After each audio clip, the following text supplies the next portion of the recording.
গত ৮ আগস্ট অন্তর্বর্তীকালীন সরকার গঠনের পর থেকেই জাতীয় নির্বাচনের তারিখ নির্ধারণ নিয়ে ব্যাপক আলোচনা চলছে। তবে নির্বাচনের বিষয়ে সরকারের তরফ থেকে এখনো সুনির্দিষ্ট কোনো সময়সীমা দেওয়া হয়নি। সরকারের উপদেষ্টারা বলছেন, আওয়ামী লীগের ফ্যাসিবাদী শাসনের ক্ষত সারিয়ে দেশকে সঠিক পথে নিতে আগে সংস্কার জরুরি, তারপর নির্বাচন।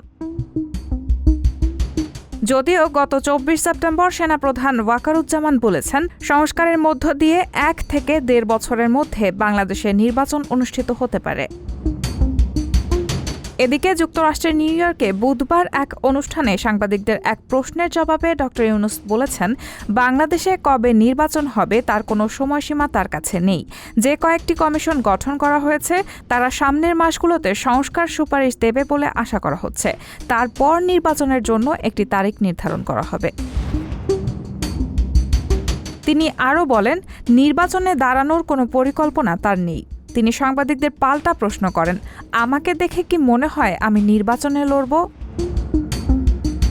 এছাড়া জলবায়ু পরিবর্তন ইস্যুতে ড ইউনূস বলেছেন, ধনী দেশগুলোর সৃষ্ট জলবায়ু পরিবর্তনজনিত ক্ষতির বোঝা বাংলাদেশের মতো উন্নয়নশীল দেশগুলোর বহন করা উচিত নয়। তিনি আরও বলেন, যেসব ধ্বংস আমাদের উপর চাপিয়েছে তার ভার কেন আমরা বহন করব? তারা কারণ আর আমরা ফলাফল।